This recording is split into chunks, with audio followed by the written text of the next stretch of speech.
सोचो, एक कंट्री की इकोनॉमी को जिंदा रखने के लिए क्या जरूरी है?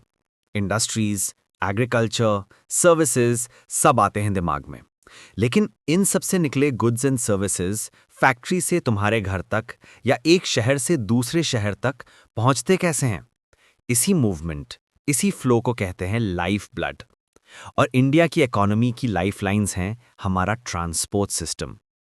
गुड्स एंड सर्विसेज का प्रोडक्शन इंपॉर्टेंट है, पर उनका एफिशिएंट मूवमेंट उससे भी ज्यादा क्रिटिकल है। और ये मूवमेंट 3 तरीकों से होता है। जमीन से यानी रोडवेज और रेलवेज, पानी से यानी वाटरवेज, और हवा से यानी एयरवेज। इन्हीं लाइफलाइंस को आज हम एक्सप्लोर करेंगे। सबसे पहले बात करते हैं उस ट्रांसपोर्ट की जो हम रोज यूज करते हैं, रोडवेज।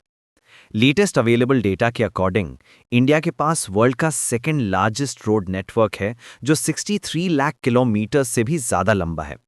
रेलवे के कंपैरिजन में रोड्स बनाने के कुछ सॉलिड एडवांटेजेस हैं। पहला, कंस्ट्रक्शन कॉस्ट रेलवे से काफी कम होता है। दूसरा, रोड को कहीं भी बनाया जा सकता है, ऊंचे ऊंचे पहाड़ों से लेकर घने जंगलों तक। हमने हिमालय तक रोड्स बना दी हैं, जो रेलवे से पॉसिबल नहीं। और सबसे बड़ा एडवांटेज क्या है? रोड्स आपको डोर टू डोर सर्विस देती हैं। ट्रेन आपको स्टेशन तक छोड़ेगी, फ्लाइट एयरपोर्ट तक, लेकिन रोड आपके घर के दरवाजे तक आती है। यही रोड्स हैं जो एयरपोर्ट्स, रेलवे स्टेशंस और सी पोर्ट्स को आपस में जोड़ती हैं। लेकिन सारी रोड्स एक जैसी नहीं हैं। उन्हें उनकी कैपेसिटी के बेसिस पर 6 क्लासेस में डिवाइड किया गया है। सबसे ऊपर आते हैं गोल्डन क्वाड्रिलैटरल सुपर हाईवेज। ये एक हाई डेंसिटी ट्रैफिक कॉरिडोर है जो इंडिया के 4 मेगा सिटीज दिल्ली, मुंबई, चेन्नई और कोलकाता को कनेक्ट करता है। ये 6 लेन हाईवेज हैं जिन्हें national highway authority of India यानी NHAI मेंटेन करती है। इसका मेन एम इन बड़े शहरों के बीच टाइम और डिस्टेंस को कम करना है। फिर आते हैं नेशनल हाईवेज। ये कंट्री के एक्सट्रीम पार्ट्स को कनेक्ट करते हैं, जैसे एक कोने से दूसरे कोने तक।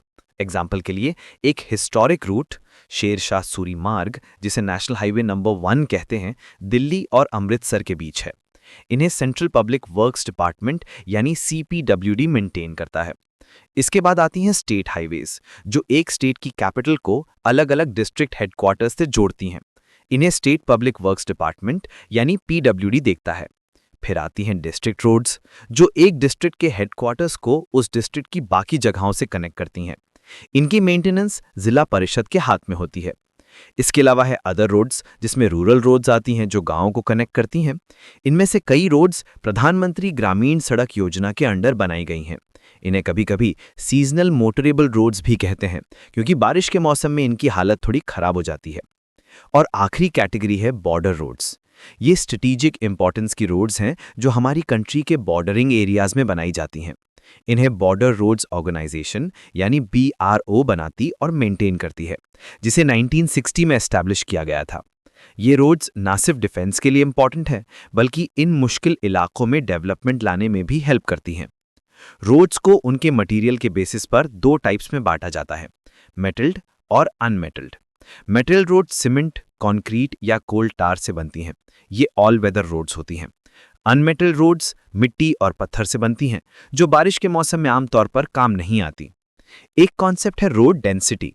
पर 100 स्क्वायर किलोमीटर एरिया में कितने किलोमीटर रोड है? ये इंडिया में हर जगह सेम नहीं है। For example, Jammu and Kashmir में डेंसिटी 12.14 किलोमीटर्स है, वहीं केरला में ये 517.77 किलोमीटर्स है, और नेशनल एवरेज 142.68 किलोमीटर्स पर 100 स्क्वायर किलोमीटर्स है। लेकिन सब ठीक नहीं है। इंडिया में रोड ट्रांसपोर्ट के सामने कुछ बड़े चैलेंजेस हैं। ट्रैफिक और कंजेशन इतना ज्यादा है कि रोड नेटवर्क अच्छा होने के बावजूद हम एक जगह से दूसरी जगह फास्ट नहीं पहुंच पाते। प्लस आज भी हमारी काफी रोड्स अनमेटल्ड हैं, जो रेनी सीजन में बेकार हो जाती हैं। और नेशनल हाईवेज भी कई जगहों पर काफी पुअर कंडीशन में हैं। रोड्स के बाद अब आते हैं इंडिया के प्रिंसिपल मोड ऑफ ट्रांसपोर्टेशन पर, रेलवेज। ये ना सिर्फ लोगों को ट्रैवल करने में हेल्प करती है, बल्कि भारी सामान जैसे रॉ मटेरियल्स और फिनिश्ड गुड्स को लंबी दूरियों तक ले जाने के लिए सबसे बेस्ट है। यही रीजन है कि रेलवेज हमारी इंडस्ट्री और एग्रीकल्चर के ग्रोथ के लिए इतनी जरूरी है। इंडियन रेलवेज आज 150 साल से भी पुराना ऑर्गेनाइजेशन है और इसका नेटवर्क वर्ल्ड के लार्जेस्ट नेटवर्क्स में से एक है।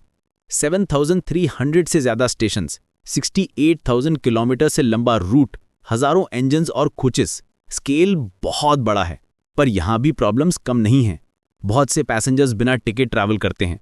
कुछ लोग जरूरत ना होने पर भी चेन पुल करके ट्रेन रोक देते हैं, जिससे रेलवे को हैवी लॉस होता है।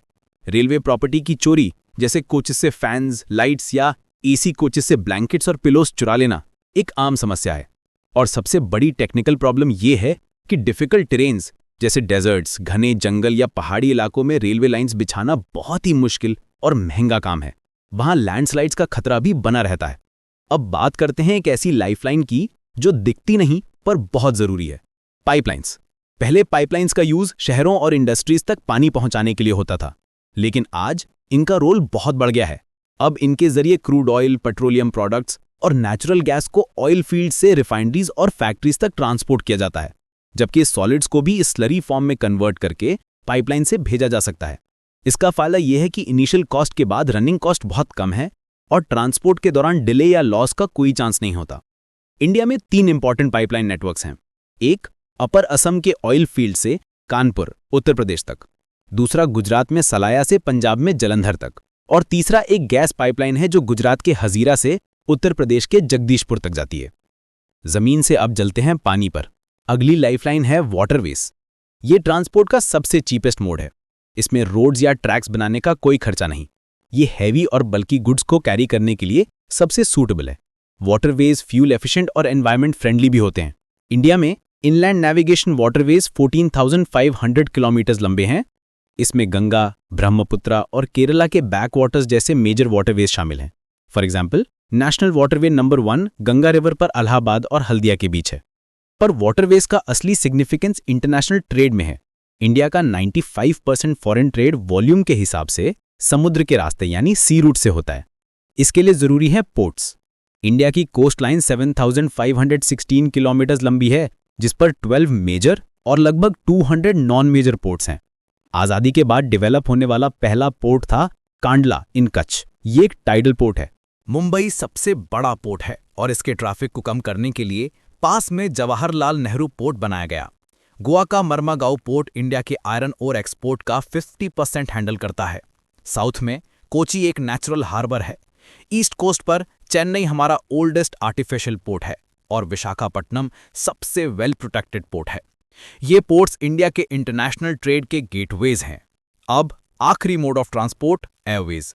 ये सबसे फास्टेस्ट, सबसे कंफर्टेबल और प्रेस्टिजियस मोड ऑफ ट्रांसपोर्ट है। ये उन जगहों तक भी पहुंच सकता है जहां रोड्स या रेलवेज नहीं पहुंच सकती, जैसे ऊंचे पहाड़ या घने जंगल। एयर ट्रैवल ने देश में कनेक्टिविटी को बदल दिया है। इंडिया में एयर ट्रांसपोर्ट को 1953 में नेशनलाइज किया गया था। Air India international flights operate करती है, जबकि इंडियन एयरलाइंस डोमेस्टिक रूट्स दिखती थी, जिनका अब मर्जर हो चुका है। इसके अलावा बहुत सी प्राइवेट एयरलाइंस भी हैं। एक स्पेशल सर्विस है पवन हंस हेलीकॉप्टर लिमिटेड, जो ओएनजीसी को उनके ऑफशोर ऑपरेशंस यानी समुंदर में जो ऑयल रिग्स हैं वहां तक सर्विस प्रोवाइड करती है। ट्रांसपोर्ट के साथ साथ एक और लाइफलाइन है जो इन्फॉर्मेशन मूव करती है, कम्युनिकेशन। कम्युनिकेशन 2 तरह का होता है, पर्सनल और मास। पर्सनल कम्युनिकेशन 2 लोगों के बीच होता है। इसमें इंडियन पोस्टल नेटवर्क आता है, जो दुनिया का सबसे बड़ा है। ये सिर्फ कार्ड्स और एनवेलप्स ही नहीं बल्कि पार्सल्स भी डिलीवर करता है।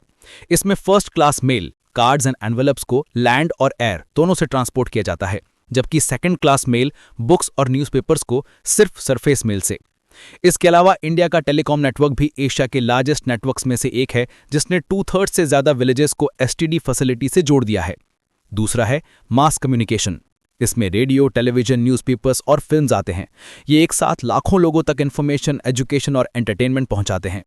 ऑल इंडिया रेडियो आकाशवाणी अलग अलग लैंग्वेजेस में प्रोग्राम्स ब्रॉडकास्ट करता है। दूरदर्शन इंडिया का नेशनल टेलीविजन चैनल दुनिया के लार्जेस्ट टेरेस्ट्रियल नेटवर्क्स में से एक है। इंडिया में 100 से ज़्यादा लैंग्वेजेस में न्यूज़पेपर्स पब्लिश होते हैं और फिल्म इंडस्ट्री में इंडिया फीचर फिल्म्स का सबसे बड़ा प्रोड्यूसर है। फाइनली ये सारी लाइफलाइंस आकर जुड़ती हैं इंटरनेशनल ट्रेड से। लोगों, स्टेट्स और कंट्रीज के बीच गुड्स का एक्सचेंज ट्रेड कहलाता है। जब ये ट्रेड 2 कंट्रीज के बीच होता है तो उसे इंटरनेशनल ट्रेड कहते हैं। कोई भी देश बिना इंटरनेशनल ट्रेड के सर्वाइव नहीं कर सकता, क्योंकि हर देश के पास सारे रिसोर्सेज नहीं होते। जो चीज़ हमारे पास एक्स्ट्रा है हम उसे एक्सपोर्ट करते हैं और जिसकी कमी है उसे इंपोर्ट करते हैं। अगर एक्सपोर्ट की वैल्यू इंपोर्ट से ज़्यादा है तो उसे फेवरेबल बैलेंस ऑफ ट्रेड कहते हैं, और अगर इंपोर्ट ज़्यादा है तो उसे अनफेवरेबल कहते हैं।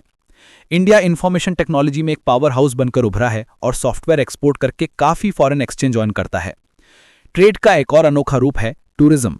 जब फॉरेन टूरिस्ट इंडिया आते हैं तो वो यहाँ खर्च करते हैं, जिससे देश को फॉरेन एक्सचेंज मिलता है। 2015 में 8 मिलियन से ज़्यादा फॉरेन टूरिस्ट इंडिया आए, जिससे 1,35,000 करोड़ रुपए से ज़्यादा की इनकम हुई। टूरिज्म नेशनल इंटीग्रेशन को प्रमोट करता है, लोकल हैंडीक्राफ्ट्स और कल्चर को सपोर्ट करता है और दुनिया में हमारी हेरिटेज की एक पहचान बनाता है। तो ये हैं हमारी नेशनल इकोनॉमी की lifelines: roads, railways, waterways, airways, pipelines से लेकर कम्युनिकेशन और ट्रेड तक।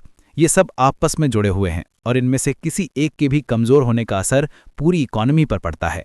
इन लाइफलाइंस को मजबूत करना ही देश की प्रोग्रेस का रास्ता है।